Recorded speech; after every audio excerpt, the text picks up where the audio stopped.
প্রিয় ছাত্রছাত্রীগণ, আজ তোমাদের এই যে রোমান নাম্বার শিখিয়েই ছাড়বো। তখন পরীক্ষা তো একটা দেয় এরকম না, রোমান নাম্বার সিস্টেম, এটা নাম্বার সিস্টেমেরই একটা ভাগ বা অ্যারিথমেটিকেরই একটা ভাগ। দেখুন ভালো করে, এই যে আমরা এক, এই যে এইটাকে আমরা এক বলি, ঠিক আছে? এই দাগ দিয়েছি মানে কি, এটা পর পর 3 বার ব্যবহার করা যায়। আমরা এক এক এক মানে 3 মানে এরকম 3টে দেবো, ঠিক আছে? এটা কিন্তু একবারে বেশি ব্যবহার করা যায় না। পরপর দুটো ভি মানে 5 আর 5 10 হবে না। কেন হবে না? তার কারণ 10 তো আমার আলাদা আছে না, এক্স মানে তো 10, তা এটা আমি পরপর দুবার লিখবো কেন?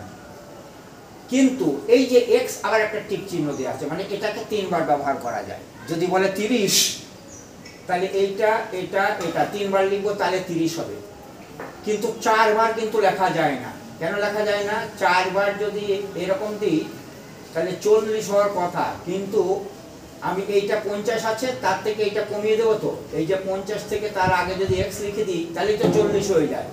কেন লেখা যায় না সেটা আমি বলছি। আবার এটা টিক দিয়েছি, c মানে 100, 200 মানে দুটো c, 300 মানে 3টে c, 400 মানে 4টে c লিখতে পারবো না। কিন্তু তার কারণ কি, d মানে 500, আমরা জানি 500-র আগে যদি c লিখে দিই তাহলে 500 থেকে 100 কম হলে তো 400 হয়ে যায়, সেই জন্য লেখা যাবে না। আবার m কে আবার m মানে 1000, তাহলে 3000 যদি বলে তখন কিন্তু আমাকে 3টে m লিখতে হবে, m m m। কিন্তু যদি বলে 4000 তাহলে 4টে m লিখতে পারবো না, কারণ এই যে v এর উপরে বার দেওয়া আছে এটা মানে 5000, তার আগে যদি m লিখে দিই, এইটার আগে যদি m লিখে দিই তাহলে তো 5000 থেকে 1000 বিয়োগ হয়। আমরা জানি যে বড় জিনিসের আগে যদি ছোট হয় সেটা মাইনাস হয়, আর বড় জিনিসের পর যদি ছোট হয় সেটা প্লাস হয়। যেমন এই যে x এর এটা ছোট 1, তাহলে x এর আগে যদি আমি 1 বসাই তাহলে সেই 9 থেকে 1 কমে গিয়ে 9 এই 10 থেকে 1 কমে গেলে 9 হবে। আবার x এর পরে যদি i লিখি তার মানে পরে হলে প্লাস হবে, তার মানে 10 আর 1 11 হবে। এই যে 11 ক্লাসে যারা পড়ে তারা, আর আমি বলেছি এগুলো 3 বার ব্যবহার করা হয়। যদি 12 হয় তাহলে কি লিখবো, এইটার পর দুটো এইটা লিখবো, ক্লাস 12 হয়ে যাবে। তাহলে এটা ক্লিয়ার হয়ে গেল কিনা? ক্লিয়ার হওয়ারই কথা। এইবার একটা অঙ্ক আসি, তাহলে আরো ক্লিয়ার হয়ে যাবে। এখানে বলছে in Roman number system, Roman একটা নাম্বার সিস্টেম আছে, আবার আমাদের ইন্ডিয়ান ন্যাশনাল নাম্বার সিস্টেম আছে, আর একটা ইন্টারন্যাশনাল নাম্বার সিস্টেম। তাহলে এখানে in Roman number system it is এত, এটা রোমান নাম্বার সিস্টেমে লেখা আছে। তাহলে এইটাকে কনভার্ট করতে হবে ইনটু ইন্ডিয়ান ন্যাশনাল সিস্টেম। তাহলে কি করে করব? আমরা এখানে ডাইরেক্ট এখানে আমরা করতে পারি। এই যে m সবচেয়ে বড়, ঠিক আছে? m মানে তো হাজারই, অতএব হাজারের পরে কিছু লিখবে না, m মানে 1000ই। m মানে কত? 1000 লিখলাম, ঠিক আছে? তারপর এই যে c আর d, d মানে 500, তাহলে 500-র আগে c মানে 100 কম আছে, তাহলে এখানে কত হবে? 500 মাইনাস 100, তাহলে কত হয়ে গেল? সেটা হয়ে গেল 400। এটা কত আছে? xl, তাহলে l মানে তো 50 আর x মানে 10, তাহলে এর আগে কম আছে, তাহলে বিয়োগ হবে, এই 50 থেকে 10 বিয়োগ হবে, তাহলে এটা হবে 40। আর এইটার ক্ষেত্রে কি হবে? v মানে 5 আর এটা মানে 1, কিন্তু এই যে বড়র পরে ছোট আছে, তাহলে এই 5 আর 1 কত হবে? এটা হবে 6। তাহলে উত্তরটা আমার কত হয়ে যায়? 1446। কত হয়? 1446 অ্যান্সার, তাই নয় কি? 1446 অ্যান্সার, এই যে ডি অ্যান্সার হবে, এটা অপশন। আবার আমি এটাও দেখিয়েছি যে এটা তাহলে মুছে দিয়ে শেখা গেল কিনা। আবার এইগুলো অপশনে ছিল কিন্তু এইগুলো হচ্ছে না। কেন হচ্ছে না সেটা, এটা হচ্ছে কত হচ্ছে? 1014। এটা আমি উল্টে আবার কি করব? কনভার্টেড ইন্টারন্যাশনাল সিস্টেম আছে, এটা যদি কনভার্ট করে আমি রোমান নাম্বার সিস্টেমে নিয়ে যাই তাহলে এই যে প্রথমে দিকে এটা 1000 কিনা, 1000 মানে একটা m বসিয়ে দিলাম, ঠিক আছে? তারপর 1014 মানে 40, তা 14 মানে এখানে কি আছে 10 একটা লিখতাম আমাকে, 10-এর পরে ছোট, তাহলে 10 আর এই যে 10 আর পরে লিখলাম এটা হচ্ছে 14।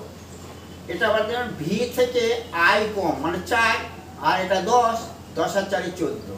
তাহলে এটার যদি কনভার্ট করে রোমান নাম্বার সিস্টেম হবে MXIV, একদম ক্লিয়ার হয়ে যাবে। কিন্তু এটা যদি করি, এইটা শিখলেই যে কোনো জিনিস পারা যাবে।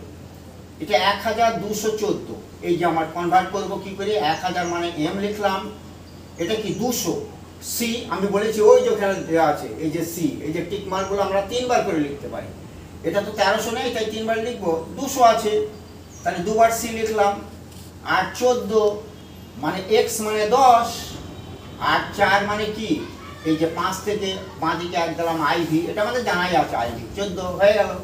এবার এটা যদি বলে কি হবে 1444, তাহলে এটা হবে M মানে 1000, তারপর কি 400 আছে, 400 তো আমরা 4টে সি দিতে পারি না, আমি বলেছি যে 4টে কন্টিনিউ পরপর সেম জিনিস লেখা যাবে না। তাহলে লেখা না গেলে 400কে বানাবো কি করে, এই যে 500 বিয়োগ 400, এই যে 500 বিয়োগ 100, 500 থেকে 100 বিয়োগ করলে কি হয় 400 হয়ে যায়।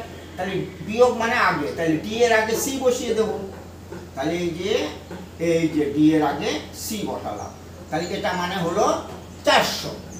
তাহলে 1400 হয়েছে। এইবার 40 মানে এটা 10, তার 4টি এক্স লিখলে তো হবে না এরকম, আমি বলেছি 4 বার লেখা যাবে না, কিন্তু 50 থেকে 10 বিয়োগ করলেই তো 40 হয়ে যায়।